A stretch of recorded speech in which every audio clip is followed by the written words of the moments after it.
일곱 번째, 그 길은 생명의 길입니다. 생명의 길입니다 라는 제목으로 말씀 나누도록 하겠습니다. 겨울은 결코 그 봄을 이기지 못합니다. 봄에 따뜻한 그런 바람이 연약해 보여도 이 따뜻한 바람이 동토를 녹이고 죽은 것처럼 보이는 동토에도 여기저기 새싹이 뾰족하게 올라옵니다. 그리고 그곳에서도 오색 찬란한 오색의 꽃들이 채워집니다. 이처럼 겨울은 결코 봄을 이길 수 없는 것처럼 예수 그리스도의 부활은 마치 겨울 끝자락을 뚫고 올라오는 동토에 피는 그런 꽃과도 같습니다. 저희는 지난 한 주간 동안 예수님께서 걸어가신 겸손한 길, 그리고 거룩한 길, 헌신의 길, 고통과 사랑의 길, 그리고 어제 기다림의 길을 이렇게 함께 걸어왔습니다.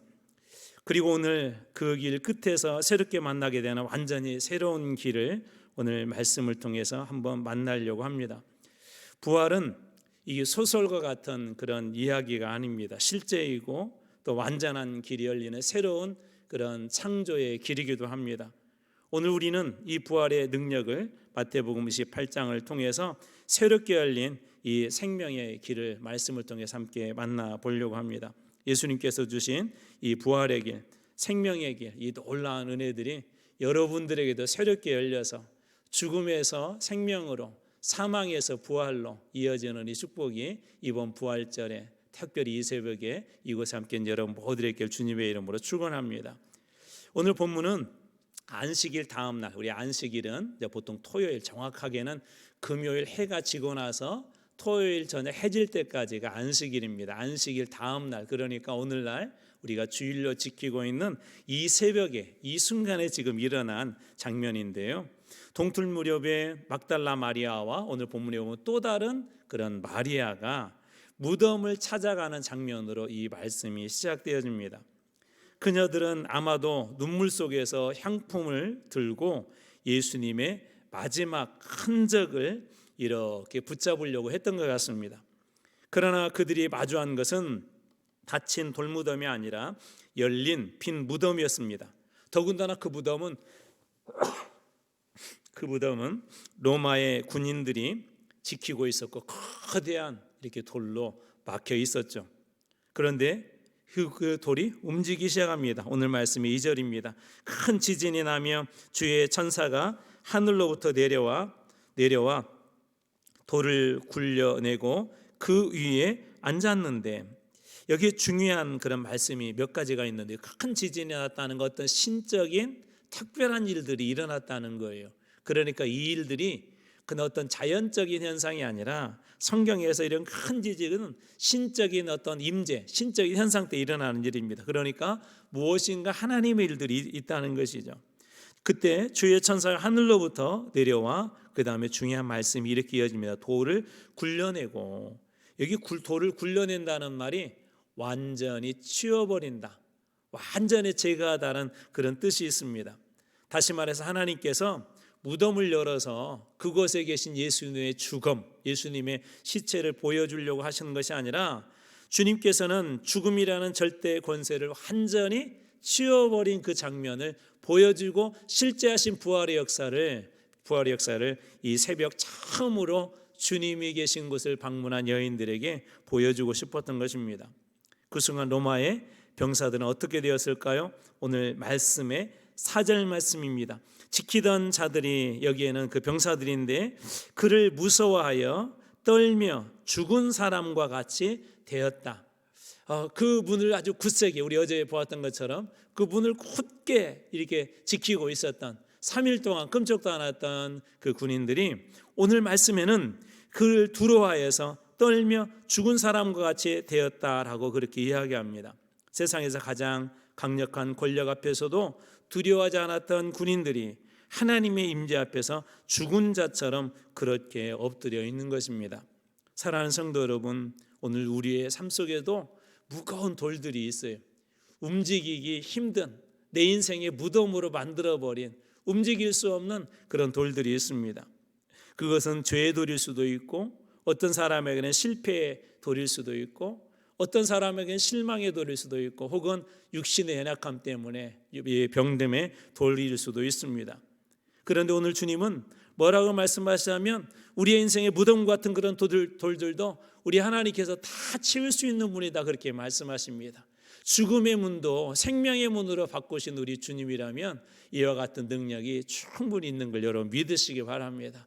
여러분의 삶에 오늘 이 부활의 새벽에 무덤처럼 느껴지는 큰 돌, 여러분의 인생을 맡고 있는 돌들을 우리 주님께서 완전히 치워버려서 여러분의 삶이 완전히 열리는 그런 축복이 여러분들에게 주님으로 축원합니다. 두 번째로 오늘 말씀해 주신 또 다른 특별한 장면이 있는데요, 오늘 말씀의 5절입니다. 천사가 여자들에게 말하여 이르되 너희는 무서워하지 말라. 십자가에 못 박힌 예수를 너희가 찾는 줄 내가 아노라. 이 여인들에게 이렇게 천사들이 이야기하죠. 무서워하지 말라. 십자가에 못 박힌 예수를 너희가 찾는 줄 아는데 6절 말씀은 이렇게 이어집니다. 그가 여기 계시지 않고, 예수님이 이 무덤에 계시지 않고, 예수님께서 이 죽음에 갇혀 계시지 않고, 예수님께서 이 사망에 묶여 있지 않고 그가 말씀하시던 대로, 약속하시던 대로 살아나셨느니라. 와서 그가 누우셨던 곳을 보라라고 그렇게 말씀하여 주십니다. 여인들은 예수님의 부활을 이미 우리 앞에서 보았던 것처럼 이미 예고하신 그 이야기를 들었죠. 이미 예수님께서 부활할 거라는 이미 여러 번 들었어요. 그런데도 실제로 그들은 기억하지 못했습니다. 왜일까요? 때때로 우리 하나님의 약속을 잊고 사는 몇 가지 이유들이 있는데 그 중에 하나는 두려움입니다. 두려움. 너무나도 두렵게 되면 하나님의 그 약속을 잊어버리고 그 두려움에 갇혀 있을 때가 있어요. 때로는 슬픔이 우리의 믿음을 이렇게 흐리게 하기도 합니다. 여러분, 믿음이 좋은 사람들도 항상 믿음이 좋게 나가면 괜찮은데 가끔 가다가 이렇게 떨어질 때가 있어요. 어느 때는 담대하게 나가다가도 어느 순간에 두려움이 오고 내 인생에 감당하기 힘든 슬픔이 이렇게 오게 되면 하나님께서 주신 약속의 말씀보다는 두려움이 크고 슬픔이 크게 이렇게 보일 때가 있습니다. 그때도 여러분 다시 분명하게 기억하십시오. 두려움보다도 더 크신 분이, 우리의 슬픔보다도 실패보다도 더 큰 분이 우리 주님이십니다. 죽음보다도 더 크신 분이 우리 주님이십니다. 사망의 권세보다도 더 크신 분이 바로 우리 주님이십니다. 오늘 이 여인들에게도 그와 같은 은혜들이 주어지기 시작합니다. 8절입니다.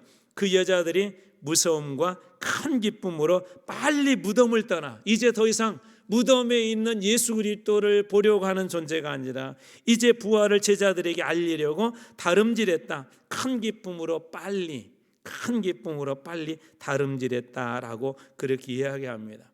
저는 여러분의 삶 속에서도 하나님께서 약속의 말씀을 주시고 부활의 은혜를 주셔서 큰 기쁨이 회복되길 주님으로 축원합니다. 여러분의 인생 속에 하나님의 주신 그런 기쁨으로 채워지는 이 부활의 새벽 시간 되길 주님의 이름으로 축원합니다. 마지막 세 번째로는 갈릴리로 가라는 명령인데요, 오늘 말씀의 10절입니다. 이에 예수께서 이르시되 무서워하지 말라. 가서 내 형제들에게 갈릴리로 가라 하라. 거기서 나를 보리라 하시니라. 갈릴리는 어떤 곳이죠? 우리 예수님의 가장 첫 번째 중요한 사역의 시작의 무대가 이 갈릴리예요. 예수님의 고향이기도 하고 그러면서도 천대받았던 곳입니다. 조금은 예루살렘보다는 도외시받았던 곳이 바로 이 갈릴리였습니다. 제자들을 처음 부르신 곳, 하나님의 말씀이 풍성했던 곳. 아마 이 여인들과 제자들은 이 이야기를 들었을 때 그런 생각이 여러 가지 그동안에 예수님과 함께했던 일들이 생각났을 거예요. 그때 참 좋았지. 우리 갈릴리 저 언덕에서 예수님께서 산상보훈 말씀해 줄 때 얼마나 우리가 그때 좋았지. 예수님께서 회당에 들어가서 병자를 치유했을 때 얼마나 그때 좋았지. 어쩌면 그런 걸 상상했을지도 모르겠습니다. 하지만 동시에 갈릴리는 세속의 도시며 수많은 삶의 현실이 오가는 치열한 현장이기도 합니다. 그러므로 갈릴리로 가라 하는 예수님의 명령은 오늘 부활하신 예수 그리스도를 너희들이 만나고 교회 안에만 머물러 있지 말고 다시 세상 속으로 들어가 주신 기쁨과 주신 은혜와 주신 능력을 세상 속에 나누어라는 의미가 이 갈릴리로 가라는 이 명령 속에 들어 있습니다. 그렇다면 오늘 우리의 갈릴리는 어디입니까? 여러분들에게 일터일 수도 있고 소음과 때때로 갈등이 가득한 가정일 수도 있습니다. 때로는 돌봄과 눈물이 필요한 우리의 이웃들일 수도 있습니다. 저희들은 벌써 까마득하게 오랜 이야기처럼 잊혀져 가고 있지만 여러분 한번 이런 상황, 어제 비도 이거 많이 오더라고요. 산불 지역에 계신 분들은 집을 다 잃었잖아요. 또 과수원 같은 걸 다 잃었고 또 농장을 잃었고 삶의 일터 모든 것들을 다 잃었습니다. 어쩌면 그런 것이 우리가 가야 될 갈릴리 아닐까요? 또 오늘 우리의 이웃들이 갈릴리 아닐까요? 부활은 단순히 교회 안에서 노래하는 찬양에 머무는 그런 현장이 아니라 세상 속에서 살아내는 복음의 증거, 우리의 삶 속에 부활하신 예수 그리스도를 믿고 그 삶 속에 들어가 우리가 살아날 때 진정한 부활의 능력을 오늘 이 시대에 우리가 살아내는 것입니다. 사랑하는 성도 여러분, 예수님께서 무덤에 그 권세를 이기시고 큰 돌을 옮기시고 부활하고 승리하신 것처럼 이 승리의 은혜가 여러분에게 있길 주님으로 축원합니다. 그리고 동시에 우리에게 주신 이 부활의 큰 감동과 은혜가 여러분들이 삶의 현장으로 돌아가는 곳마다 이 은혜가 다시 한번 폭발적으로 일어나게 주님으로 축원합니다. 여러분들이 가는 곳들마다 부활의 능력이 임하길 주님으로 축원합니다. 여러분들이 가는 곳마다 죽음의 권세가 무릎을 꿇고 생명의 능력이 나타나는 그리스도인으로 예수 그리스도의 부활의 능력을 증가하는 그리스도인들이 다 되시길 주님의 이름으로 축원합니다. 기도하겠습니다.